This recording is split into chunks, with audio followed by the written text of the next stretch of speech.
नमोस्तु हे गुरुवर, नमोस्तु हे मुनिवर, नमोस्तु। प्रथम शंका लेकर आ रही हैं श्रीमती नीलमा जी, विद्योदय स्वाध्याय मंडल। मुनिश्री जी, हमारा प्रश्न यह है कि जैसे हम सिद्धि चक्र विधान रोज रोज नहीं कर पाते हैं और 8 पूजाओं के अर्घ्य चढ़ाते हैं, तो इसमें कोई दोष तो नहीं है? दोष नहीं, अधूरा है। पूरा तब होगा जब पूरा विधान करो। लेकिन हमारे यहाँ एक नीति है, पूरा जाता देखिए, आधा ले बचाए। तो नहीं चढ़ा जितना हो उतना अच्छा है। अर्घ चढ़ाते हो तो अर्घ का पुण्य मिलेगा, पूरा करोगे तो पूरा का मिलेगा। नहीं, वैसे तो बैठते हैं। हो गया, जितना करोगे उतना मिलेगा। श्रीमती स्नेह लता जी, तीर्थयात्रियों के सभी यात्रियों के साथ। नमोस्तु नमोस्तु नमोस्तु महाराज जी। महाराज जी, मैं आपका शंका समाधान 5 साल से सुन रही हूँ। तब आपने महाराज जी भावना योग के बारे में बताया था। मैं महाराज जी 15 साल से बहुत ज़्यादा बीमार थी, बचने की भी उम्मीद नहीं थी महाराज जी। जब से मैंने आपकी भावना योग सुना और जब से महाराज जी मैं 4 साल से दोनों टाइम आपका भावना योग कर रही हूँ, अब महाराज जी मैं बिल्कुल धीरे धीरे स्वस्थ हूँ। अब मैं बिल्कुल ठीक हूँ महाराज जी। मेरी दवाई भी बंद हो गई है महाराज जी। अब आगे मैं आपसे आशीर्वाद लेना चाहती हूँ कि आगे मैं ऐसे ही स्वस्थ रहूँ और महाराज जी बस मुझे आगे भावना योग ऐसे ही करती रहूँ, या कैसे महाराज जी? बिल्कुल ऐसे ही करते रहो, खुद करो भावना योग, औरों को भावना योग करने की प्रेरणा दो। महाराज जी सबको यही बताती हूँ मैंने, तो सबको ये श्रीमती ज्योति जैन, वीर जैन, सागर। गुरुवर के चरणों में 3 बार नमोस्तु नमोस्तु नमोस्तु। गुरुवर, हमारा प्रश्न है, आदिनाथ भगवान के पहले धर्म का प्रारूप क्या था एवं धर्म को तब लोग कैसे पहचानते थे?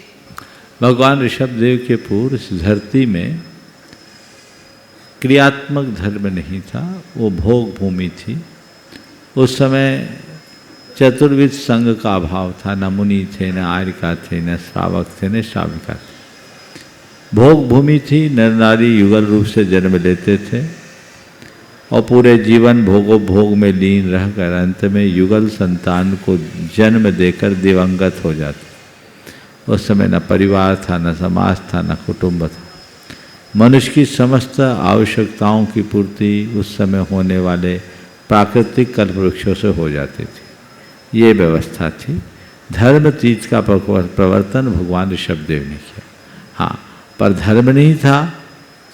लेकिन एक विशेष बात ध्यान देने की ये है कि उस काल में अधर्म भी नहीं था। उस समय लोगों की कषाएं बड़ी मंद थी, आवश्यकताएं बहुत सीमित थी, सब भद्र परिणामी थे, भोग भूमि के कहलाते थे। श्रीमान वीर जैन, चेन्नई, अपने परिवार के साथ। महाराज श्री का मेरा और मेरे परिवार से नमोस्तु नमोस्तु नमोस्तु। महाराज श्री, मैं कल समेत शिखर जी का पहाड़ का वंदना करके आया था। रास्ते में रात्रि का 2 बजे मैंने देखा कि इतने सारे छोटे छोटे कीड़े मकोड़े मर रहे थे। सब कहते हैं कि कोई भी इस पहाड़ का वंदना करता है वो कभी नरक गति या पशु गति नहीं चाहता, किंतु जो जीव हिंसा मुझसे हुई हो तो क्या उसके लिए मुझे नरक गति या पशु गति जाना होगा? कृपया मेरे शंका का समाधान करें। बहुत अच्छा सवाल है। देखिए, जीव हिंसा से बचना हमारा परम धर्म है। ये बात सही है कि पर्वत की वंदना करने वाले नरक पशु गति से बच जाते हैं, लेकिन रात में वंदना करने से जो हिंसा होती है उसका पाप भी तो तुम्हारे सिर पर जाएगा। इसलिए मुझसे पूछो तो मेरी तो एक ही सलाह है, जैसे हम लोग दिन में वंदना करते हैं वैसे वंदना करो। अब महाराज दिन में वंदना करें तो फिर तो पता नहीं लौट के आ पाएंगे कि नहीं, ये दुविधा है। इसलिए आप लोग रात में चलना शुरू कर दिए। रात में चलना शुरू करने के कारण आप लोगों का ऐसा रहता है कि हाँ आप चलो रात में, इसलिए चलो पहाड़ दिखता नहीं, चढ़ जाते हैं और टाइम पर लौट कर आ जाते हैं। लेकिन ये विवेक और विचार तो होना ही चाहिए। मुझे इस बात की बेहद प्रसन्नता है कि तुम जैसे बच्चे के मन में कम से कम ये सवाल तो उठा। लोग तो आंख मूंद के वंदना करते हैं। विवेक पूर्वक करना चाहिए, जीवों को बचाते हुए करना चाहिए। और जिन दिनों जीव राशि बहुत अधिक हो उन दिनों अपनी वंदना पर पुनर्विचार करना चाहिए। जितना हम हिंसा से बचेंगे उतना ही धर्म होगा। समझ गए? नमोस्तु महाराज श्री। श्रीमान कपिल चंद जी कोटा से। मंच पे विराजमान दोनों गुरुचरणों के चरणों में मेरा नमोस्तु नमोस्तु। मंच पे विराजमान अलग जी महाराज और सुलग जी महाराज को वंदनामि वंदमय वंदमय। गुरुदेव, मेरे मन में शंका उत्पन्न होती है, परंतु आपका दर्शन होते ही स्वतः ही शंका का समाधान हो जाता है। तो गुरुदेव, आपके आभा मंडल की ऐसी क्या विशेषता है? मुझे नहीं पता। समाधान हो जाए तो अच्छा। मैं तो सोचता हूँ सबका समाधान हो जाए तो एक शंका समाधान का भी समाधान हो जाए। लेकिन ये बात आपकी सच नहीं दिखती। अगर हमारे आभा मंडल से सबका समाधान होता तो भैया जी के बाल लोग क्यों नोचते? भैया हमारा नंबर नहीं आया, हमारा नंबर नहीं आया, हमारा नंबर नहीं आया, रोज़ परेशान होते। इसका मतलब ये ज़रूर है कि यहाँ आने के बाद भी मन में शंका आती है। हालांकि हो सकता है ये शंका कैमरा के सामने आने के लिए भी आती है। उसके पीछे कई कारण हो सकते हैं, लेकिन जो भी हो, जब तक आपकी शंका है तब तक ये समाधान है, और जब तक शंका और समाधान है तभी तक ये कार्यक्रम। नमस्ते गुरुदेव। और अगले प्रश्न के लिए आमंत्रित करता हूँ बहन विजय लक्ष्मी जी को। नमोस्तु गुरुदेव। पूज्य श्री निर्वेक सागर जी महाराज के चरणों में मेरी बारंबार नमस्तु। सभी विराजमान सुलग जी महाराज जी की इच्छा में भैया, सबसे पहले तो अब मैं इंदौर की नहीं हूँ, नेमावारी है। हाँ। वही बोले तो अच्छा लगता है। महाराज श्री, आज का प्रश्न मेरे ज्येष्ठ भ्राता श्री अभय जी और उनकी धर्मपत्नी श्रीमती सुलोचना जी की ओर से है, जो आपके गुणायतन के ट्रस्टी भी हैं। उन्होंने बारंबार आपको नमोस्तु निवेदित करते हुए प्रश्न पूछा है कि ये अभिषेक विधि में जो हस्त प्रक्षालन का मंत्र है उसमें आता है ओम ह्रीम असुजर सुजर भव स्वाहा हस्त प्रक्षालनम करोमि। तो इसमें जो असुजर सुजर आया है उसका क्या अर्थ है और वो भाव के साथ उसका क्या तालमेल है? असुजर सुजर भव स्वाहा हस्त प्रक्षालनम करोमि। देखो, हकीकत में तो मैंने कभी इस पर ध्यान ही नहीं दिया, लेकिन असुजर सुजर ये मंत्र है। हालांकि मंत्रों में कोई अर्थ नहीं होता। मंत्र तो उस अक्षर और वर्ण के समूह का नाम है जिसमें हमारी विशेष श्रद्धा है। पर फिर भी मैं मानता हूँ इसका कोई ना कोई अर्थ होगा। आज पहली बार ये सवाल मेरे सामने आया है। आप लोग क्यों कराते हो बताओ? हाँ, गलत। महर्षि, शब्दकोश में तो सुजर असुजर का अर्थ देवता और दैत्य से, देव दानव से आता है, लेकिन यहाँ उसका कुछ असुजर का अर्थ क्या होता है? दैत्य। दैत्य। हाँ, और सुजर का अर्थ देव।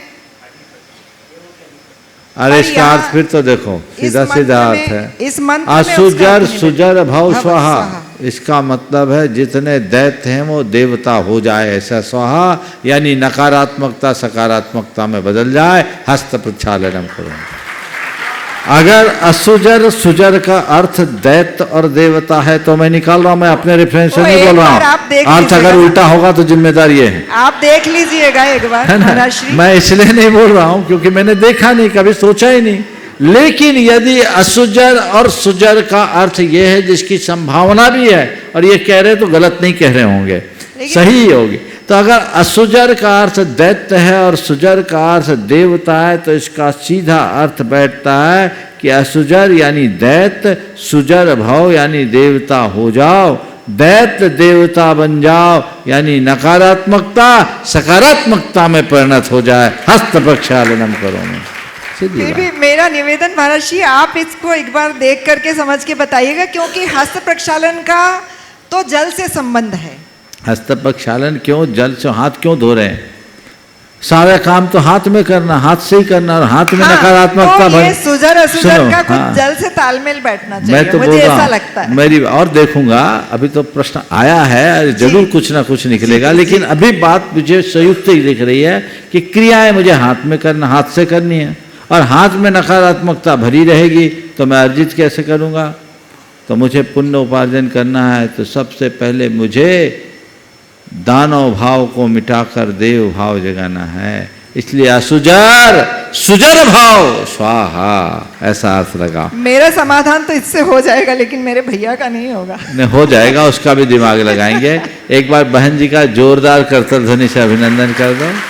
ये आप देख रहे हैं इन्हें, ये डिप्टी कलेक्टर के पद से रिजाइन करी है और बाल ब्रह्मचारिणी है, समझ गए।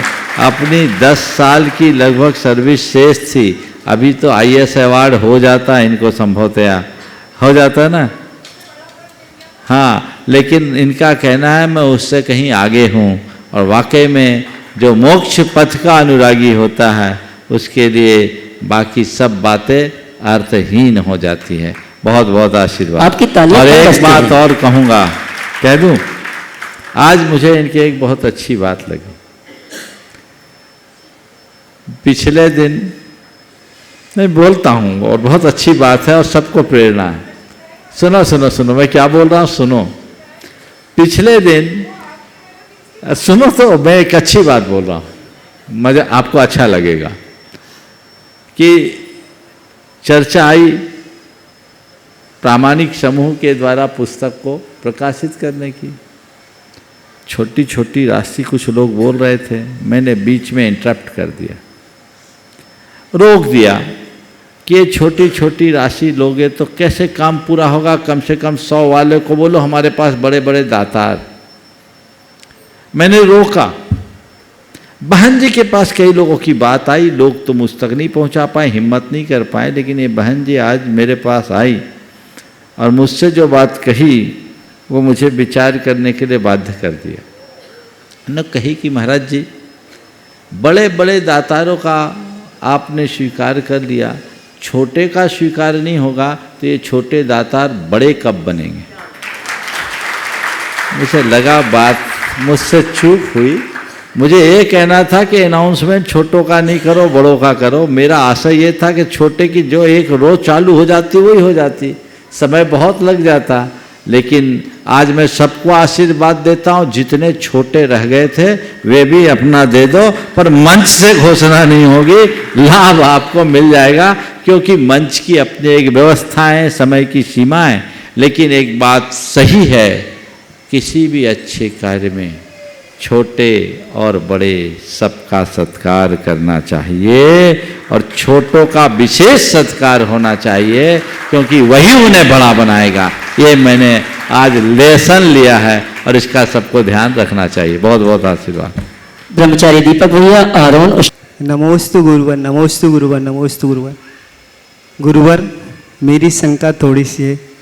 समूह शरण में 20,000 सीढ़ी होती हैं, उनको सभी पर जानवर आते हैं, सभी लोग आते हैं, तो कैसे ऊपर पहुंच जाते हैं उसके लिए? उसमें एस्केलेटर लगा रहता है, पैर चलाना नहीं पड़ता, अपने आप पहले से दूसरी दूसरी स्थिति से। हवाई जहाज में चढ़े हो कि नहीं चढ़े हो?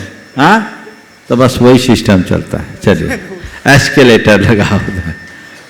सपना जी बिहारी। बारंबार नमोस्तु नमोस्तु नमोस्तु। गुरुदेव, प्रश्न ये है कि एक बेटी का माँ के प्रति क्या कर्तव्य होना चाहिए, और शादी के पहले और शादी के बाद बेटी के क्या कर्तव्य माँ के प्रति वो होना चाहिए? नमोस्तु। बेटी का माँ के प्रति, पिता भी जोड़ लो, माँ बाप के प्रति। तो बेटी का माँ बाप के प्रति शादी के पहले अपने आचरण और व्यवहार से उन्हें प्रसन्न रखना चाहिए, उनके यश और कुल के गौरव को बढ़ाने के लिए प्रयत्नशील रहना चाहिए। और शादी के बाद भी इस बात का ध्यान रखना चाहिए कि मुझे ऐसा जीवन जीऊं कि मुझे देखकर लोग मेरे माँ बाप से ये पूछने के लिए बेताब हो उठे कि किस पुण्य से ऐसी बेटी को पाया, किस पुण्य से ऐसी बेटी को पाया, ऐसा बेताब हो उठे। और हाँ, जरूरत पड़े तो उनके लिए बेटा बनकर उन्हें आगे बढ़ाना चाहिए, उन्हें सहयोग देना चाहिए। श्रीमान पंकज जी शास्त्री शलंगर। गुरुवर, पश्चिम की जो आध्यात्मिक नगरियां हैं, एथेंस, ग्रीक और यूनान और मिस्र, वहाँ से जितने भी दार्शनिक फिलोसफर भारत आए सिंधु घाटी के तट पर, तो उन्होंने दिगंबर संप्रदाय के साधुओं के दर्शन किए। उसके पश्चात उन्होंने दिगंबर साधुओं के साथ तत्व चर्चा भी की, और जब वो वापस अपने देश गए तो उन्होंने कहा कि भारत में तत्वज्ञानी बुद्धिमानी नग्न दिगंबर साधु को उन्होंने जिम्नोसोफिस्ट नाम से संबोधन दिया। वर्तमान में महाराज जी जिम्नोसोफिस्ट के संबंध में गूगल आदि पर करने पर भी नग्न दिगंबर साधु का वर्णन मिलता है। तो महाराज जी ये जो शब्द है ये लुप्त सा हो गया है, जबकि ये इतना बड़ा शब्द विदेशी साहित्य में, पश्चिम के साहित्य में, भंडारों में मिलता है कि जिम्नोसोफिस्ट नग्न दिगंबर रहते थे, शुद्ध आहार लेते थे, याचना से आहार नहीं करते थे, गुफाओं में रहते थे, साधना करते थे। तो महाराज जी मूलतः ये शब्द जिम्नोसोफिस्ट लुप्त हो गया है, तो इसे हम प्रचलन में लाने के लिए क्या कर सकते हैं? देखिए, ये बात सही है, आज आपने ध्यान आकृष्ट किया है। जिम्नोसोफिस्ट दिगंबर जैन मुनि के लिए यदि प्रयुक्त हुआ है तो इसमें कोई भी आश्चर्य की बात नहीं है। हमने ये देखा और सुना है कि प्राचीन काल में अनेक ऐसे प्रसंग आते हैं। सिकंदर और कल्याण मुनि, जिन्हें वो कालानस के नाम से पुकारता था, इस पर कई ट्रैक्ट और पुस्तकें भी प्रकाशित हुई। अब ये जिम्नोसोफिस्ट नाम चलन में आया है, अच्छा है, पर सबसे पहले बात तो हमें ये जानना चाहिए कि भारतीय मूल का शब्द नहीं है। ये उन यूनानियों के द्वारा हम लोगों के लिए दिया गया शब्द है। शायद वो जिम्नोसोफिस्ट के नाम से जानते होंगे। हमारे यहाँ तो श्रमण, निर्गंथ, आर्हत जैसे शब्द ही प्राचीन काल में चलन में थे। तो ये शब्द हैं, शब्द समय काल के अनुसार बदलते हैं। लेकिन आपने कहा है कि जिम्नोसोफिस्ट शब्द का चलन बढ़े। मैं कहता हूँ जिम्नोसोफिस्ट शब्द के चलन बढ़ाने की कोई आवश्यकता नहीं है। जिम्नोसोफिस्ट की व्याख्या बढ़े, और यदि जिम्नोसोफिस्ट की व्याख्या बढ़ेगी तो जीवन हमारा बेहतर बनेगा, और इस दिशा में हमें प्रयास करना चाहिए। हमें चाहिए कि जितना भी जिम्नोसोफिस्ट से संबंधित संदर्भ है, प्रसंग है, उनको लाएं और तुम जैसे विद्वान उसकी व्याख्या करें, और अनेक प्रकार के माध्यमों से, ब्लॉग्स के माध्यम से, अन्य संचार माध्यमों से लोगों तक ये पहुँचाएँ, ताकि कहीं कोई गूगल में जिम्नोसोफिस्ट खोजे तो उसे दिगंबर मुनि की छवि दिख जाए। तो ये अपने आप में एक बड़ी उपलब्धि होगी, क्योंकि जिम्नोसोफिस्ट में अन्य कई विसंगतियाँ भी हैं।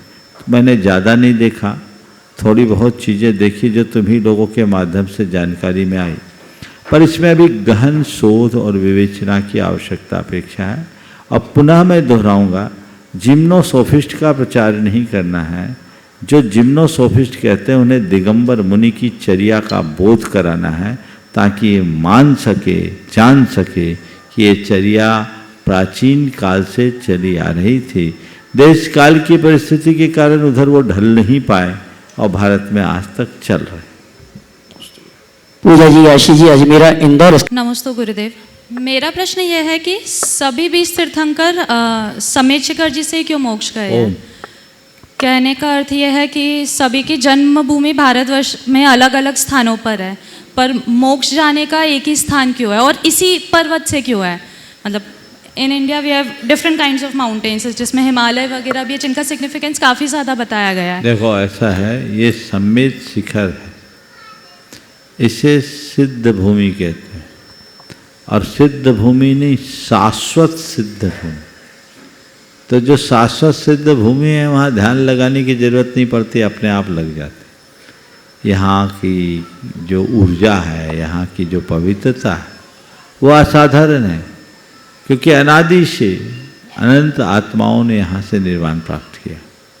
तो वह उनके सहज आकर्षण का कारण बन जाता है। यहाँ के परमाणु उनको खींच लेते हैं। समझ गए? ये जो चीज़ें हैं ये अन्यत्र नहीं मिलती, इसलिए सभी तीर्थंकरों का निर्वाण नहीं होता। ये काल दोष है जिसमें हमारे 4 तीर्थंकर अन्य क्षेत्रों से गए और 20 यहाँ है, लेकिन अनादि से अनंत तीर्थंकर यहाँ से मोक्ष गए हैं और भविष्य में भी जाएंगे, क्योंकि ये शाश्वत सिद्ध भूमि। गुणायतन ट्रस्टी श्रीमती कमला जी, राजकुमार जी, वर्णी कॉलोनी सागर से नमोस्तु। वर्णी कॉलोनी से सबको मेरा नमोस्तु नमोस्तु।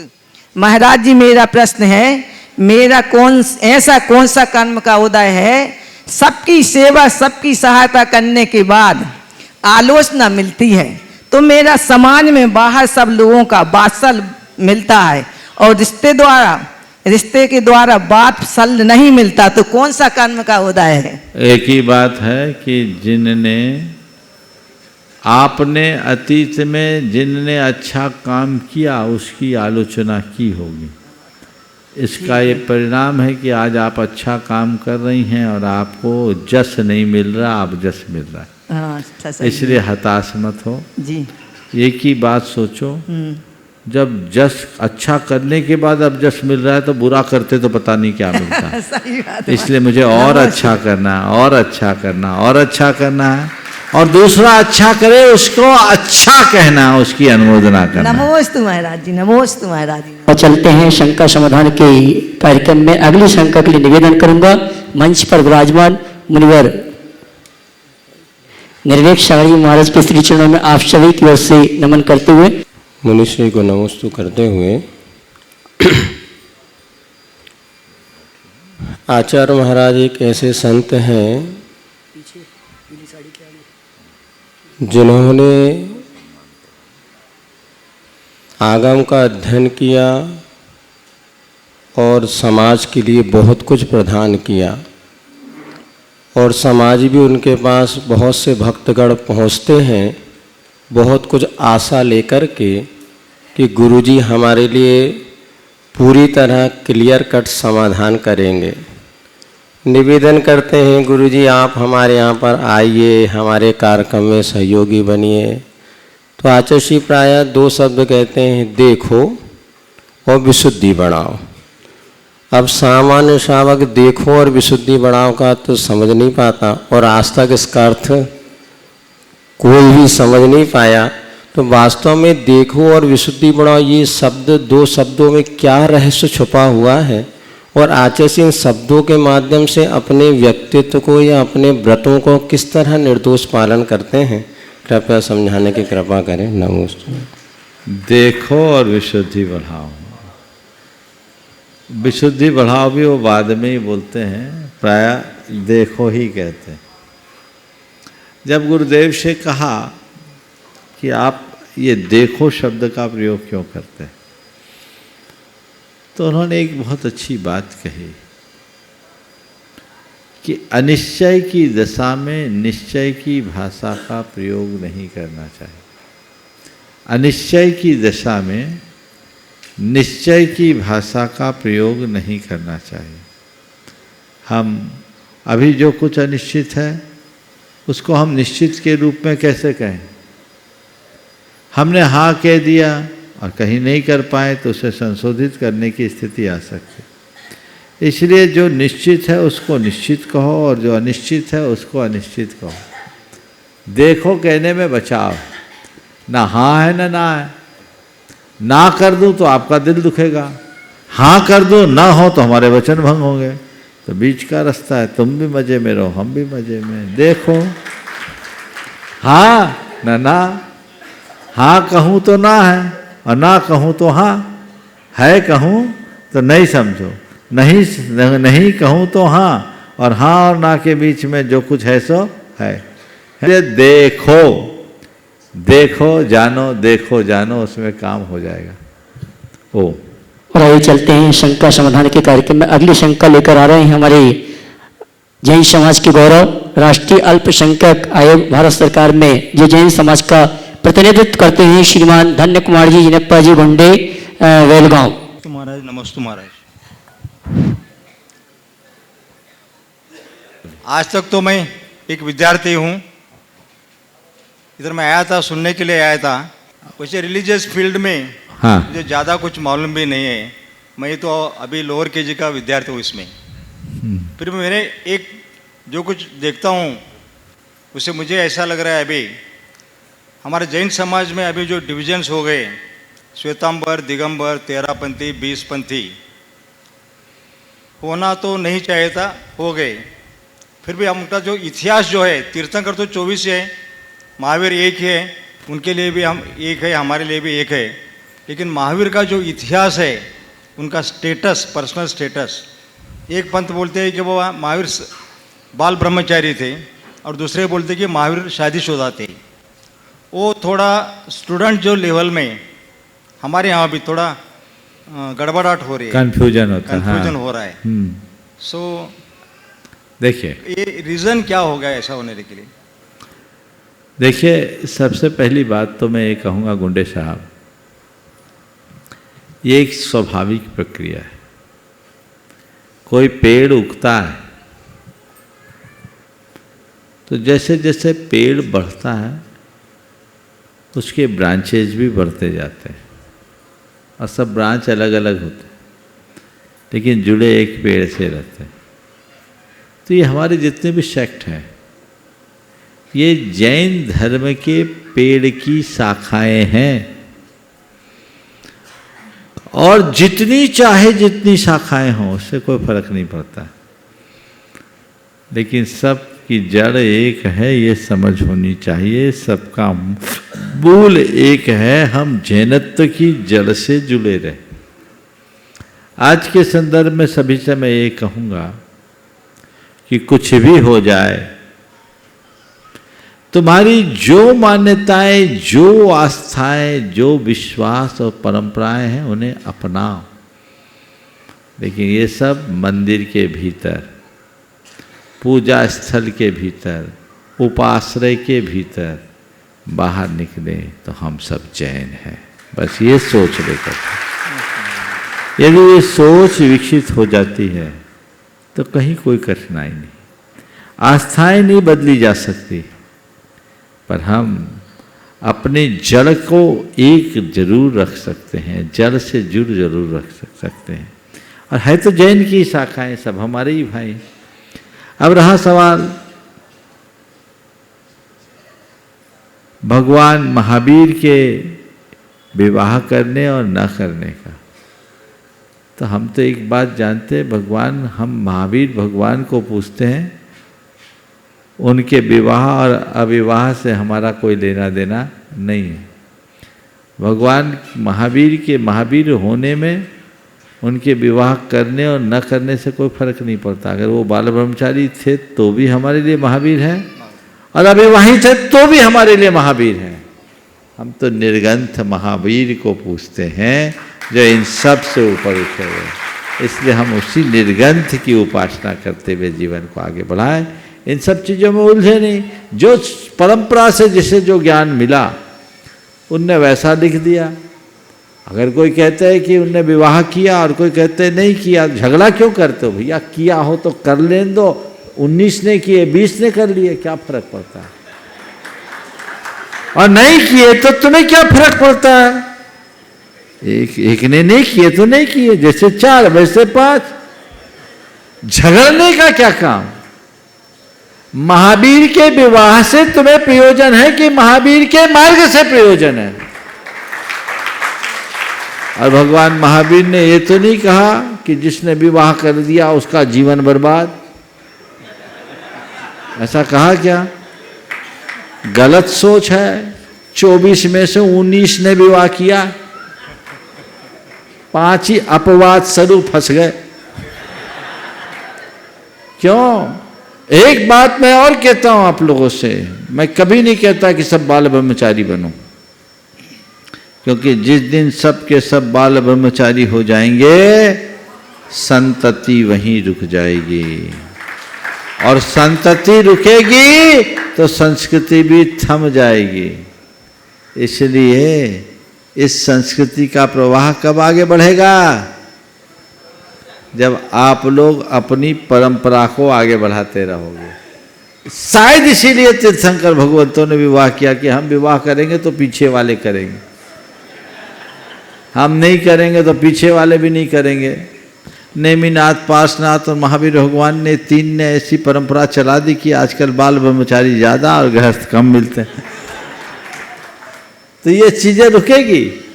तो ये जो भी बातें हैं इन्हें इन्हीं संदर्भ में देखना चाहिए। इन बातों को लेकर उलझने का कोई औचित्य मुझे दिखाई नहीं पड़ता।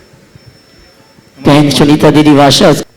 गुरुवर के चरणों में नमोस्तु, दई मंडराजों के चरणों में नमोस्तु, सभी एलक छुल्लक जी के चरणों में इच्छा में इच्छा में इच्छा में।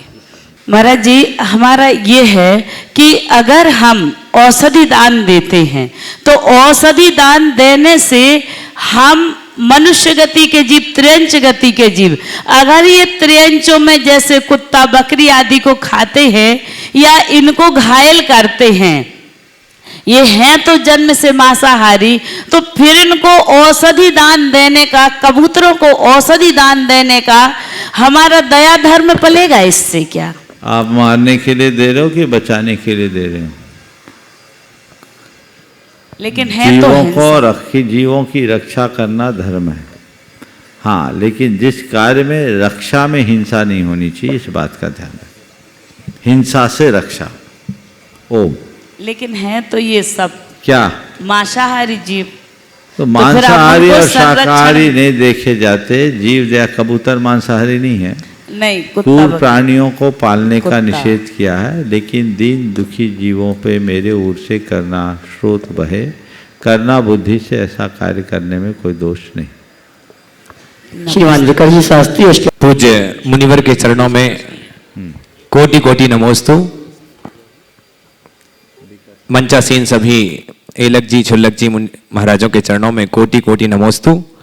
गुरुवर के चरणों में अपना प्रश्न रखूं उसके पूर्व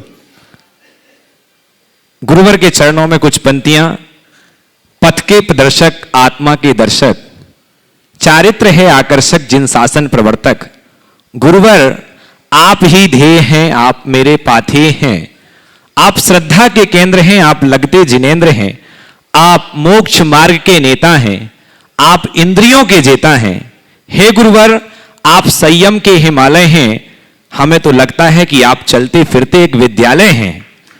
हे गुरुवर, आप चैतन्य कृतियों के सृजेता हैं, आप गुणायतन के प्रणेता हैं। हे गुरुदेव, आप वर्तमान की आवश्यकता हैं, तरुणाई के प्रखर वक्ता हैं। हे गुरुदेव, प्राणियों के दुख हरता हैं, आप शंका समाधान के करता हैं। आप मोक्ष मार्ग के राही हैं, गुणग्राहक गुणग्राही हैं। हे गुरुदेव, आप मुक्ति वधु के कंत हैं, आप तो भावी सिद्ध भगवंत हैं। लोगों ने मुझसे पूछा क्या गुरुवर प्रमाण सागर इस धरती में वरदान है? मैंने कहा गुरुदेव प्रमाण सागर जिन धर्म की आन है, वान है, शान है। अरे सच कहो तो मेरे लिए तो गुरुवर साक्षात भगवान है, साक्षात भगवान है, साक्षात भगवान है। गुरुवर के चरणों में ये मेरा प्रश्न नहीं, मनोज जैन कोलकाता से गुरुदेव के चरणों में नमन निवेद करते हुए प्रश्न पूछ रहे हैं कि गुरुदेव, जब सब कुछ निश्चित है या जो होना है वही होता है, जो जो देखी वीत राग ने वैसा ही सब कुछ होता है, ऐसा कहा जाता है, तो पुरुषार्थ करने वालों को क्यों बोला जाता है कि पुरुषार्थ करो? किसी प्रसंग के साथ समाधान करें। नमोस्तु गुरुदेव। पहली बात तो ये है कि ऐसा किसने कहा जो जब कुछ सब कुछ होना है, जब होना है वही होना है? ये सवाल तो उनसे करो जो ऐसा बोलते हैं कि जो जब जैसा होना वही होना है। तो फिर सवाल पूछने और उत्तर देने का भी मतलब नहीं। तुम्हारा प्रश्न क्यों पूछ रहे हो? क्योंकि तुमको पूछना है। मैं उत्तर क्यों दे रहा हूँ कि तुम्हें मुझे उत्तर देना है।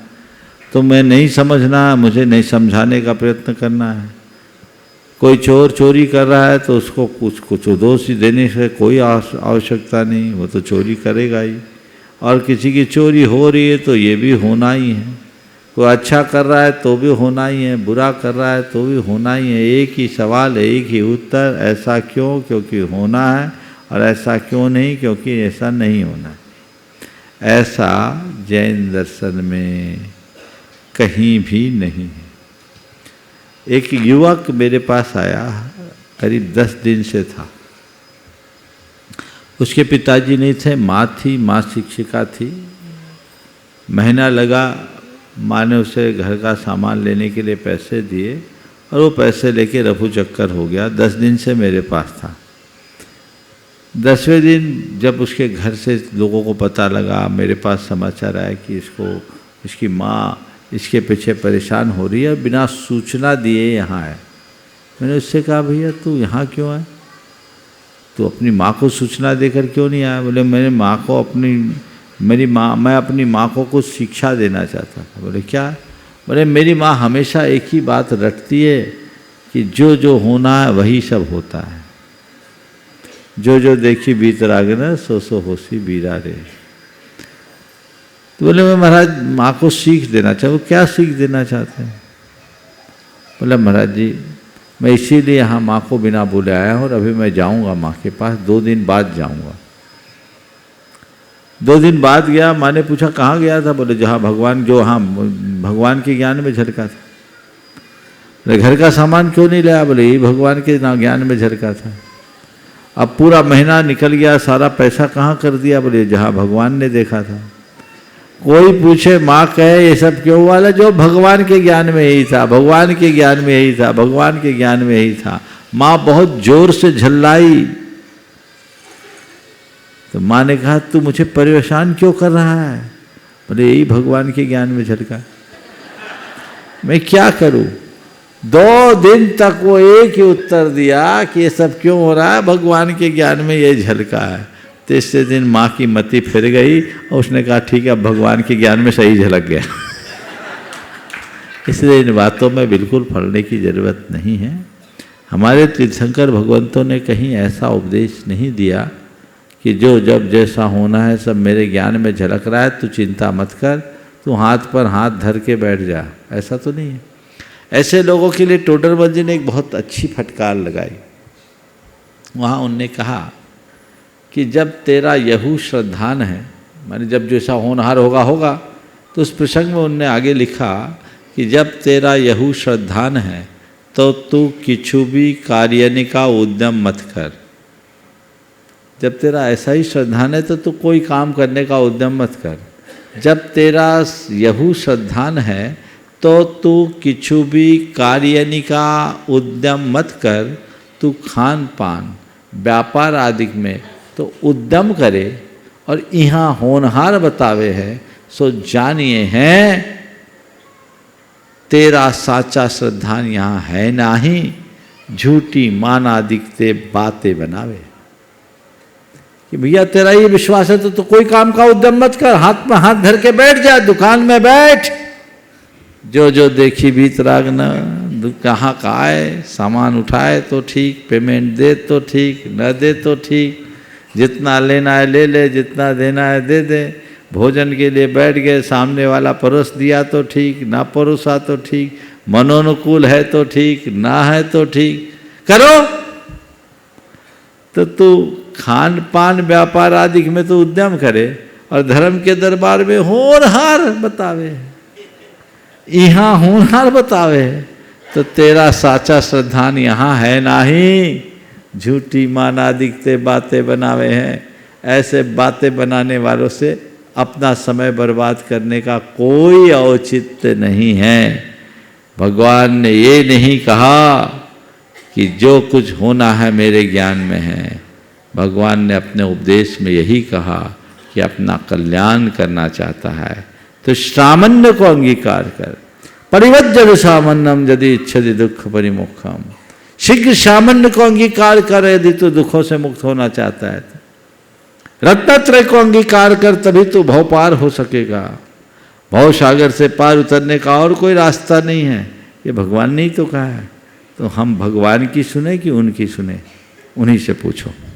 नमस्ते। श्रीमान नरेश जी पृथ्वी जी वीणा अपनी शंका का समाधान प्राप्त करें। महाराज श्री, मेरा प्रश्न यह है कि विपरीत परिस्थितियों में मैं अपने भाव को कैसे संभालूं? अनेक बार इसका उत्तर दिया है। सोच को सकारात्मक रखो, थोड़ा धैर्य रखो, तुम्हारे भाव सुधर जाएंगे। ओम जी नमोस्तु। श्रीमती कृष्णा जी सपरिवार आमंत्रित हैं। तय बार नमोस्तु नमोस्तु नमोस्तु। छुल्लक जी के चरणों में इक्षामी इक्षामी इक्षामी। महाश्री, मेरा एक ये क्वेश्चन है, हमारे वहाँ पर कोई चमास हुआ था हमारे प्रशांत बिहार में कोई महाराज श्री आए थे, अनेकांत सागर जी। तो जैसे कहते हैं महर्षि समेत शिखर है, अयोध्या जी है, ये शाश्वत भूमि है। और ये बताया कि चौथे पंचम काल में, छठे काल में ये ऐसे ही रहेंगे, इसका विनाश नहीं होगा। और इसका कारण क्या है, इसके नीचे एक उसका डायमंड का सतिया बना हुआ है। तो महर्षि कहाँ तक ठीक है, समझ में नहीं आया महर्षि ये बात। देखो महाराज जी ने जो बताया सही बताया है, लेकिन शायद आप लोगों को समझने में चूक हुई हो। हाँ जी। पर्वत का स्वरूप शाश्वत नहीं है, पर्वत का स्थान शाश्वत है। अच्छा जी। हाँ जी महर्षि। इस स्थान पर स्वस्तिक अंकित है, ये शाश्वत भूमि है, अयोध्या और समेत शिखर। लेकिन काल के प्रभाव से ये भी चकनाचूर होगा, 1 योजन तक संपूर्ण धरती चकनाचूर होगी। फिर जब सुकाल आएगा तो फिर से पर्वत उठेगा। ये पर्वत तो पूरा 12 योजन का। हाँ जी। अगर हम ज्योग्राफिकल दृष्टि से देखें तो इसे अवशिष्ट पहाड़ की श्रेणी में लिया जाता है। हाँ जी। अवशिष्ट पहाड़ जो जैसे हिमालय मोरदार पहाड़ है, आपने अगर भूगोल पढ़ा होगा तो जानते होंगे। हाँ जी महर्षि। नया मोरदार पर्वत, पुराने मोरदार पर्वत ही झींचे छोटे छोटे छोटे होते होते अवशिष्ट हो जाते। हाँ जी। तो ये अवशिष्ट है, छोटी सी पहाड़ी का रूप ले लिया। तो ये पहले से इसका क्षरण हुआ, उत्तरोत्तर क्षरण हो रहा है। पर जिस समय हमारा चौथा काल शुरू हुआ था ऋषभदेव के काल में 12 योजन का था। अभी इसके डायमीटर को देखें तो 1 योजन रह जाता है। तो ये धीरे धीरे क्षीण होगा, स्थान छोटा होगा। अजितनाथ भगवान के काल में पर्वत इतना बड़ा नहीं था। हाँ जी महर्षि। अगर अजितनाथ भगवान के काल में इतना बड़ा होता तो उनका सिर उस टोक से टकराता। हाँ जी। क्योंकि 450 धनुष उनकी हाइट थी। एक धनुष में 4 हाथ होता है, तो 450 धनुष यानी 1800 फुट। 1800 फुट में तो अगर ऐसे हाथ सीधा करे तो लगभग 2700 फुट हो जाते। और आज इसकी पूरी समुद्र तल से ऊंचाई है 4440 फीट। तो 4440 फीट तो कुल हाइट ही है। तो यहाँ की भी हाइट होगी, अगर यहाँ से करे तो मेरे ख्याल से 2-3 हज़ार फुट होगी। तो ऐसे खड़े करते तो पहुँच जाते। और जो अजितनाथ भगवान की टोक वहाँ बैठते कैसे। तो इसी से ये बात साबित होती है कि स्थल वही है, स्थिति नहीं, स्थिति बदलेगी। श्रीमान राजेश जी, खामगांव महाराष्ट्र, मीनाताई के भाई संभाजी नगर। उसके बाद नमोस्तु महाराज जी, नमोस्तु महाराज जी, नमोस्तु महाराज जी। महाराज जी, हमारा प्रश्न आचार्य होगन के हाइकू से है। शब्द पंगु है, जवाब नहीं देना भी लाजवाब है। इस हाइकू के माध्यम से महाराज जी हम हमारी जीवन यात्रा को अनुकूल परिस्थिति में, विपरीत परिस्थिति में अपने सम्यक को दृढ़ रखते हुए कैसे यात्रा संपन्न करें। शब्द पंगु है, जवाब न देना भी लाजवाब। कई बार ऐसा होता है कि शब्द से जो अभिव्यक्ति होती है बहुत सीमित होती है, पर मौन की अभिव्यक्ति असीम होती है। जो हम बोली से नहीं बोल पाते वो मौन से बोल देते। इसलिए कहा जाता है मौन बोली से भी बाचार।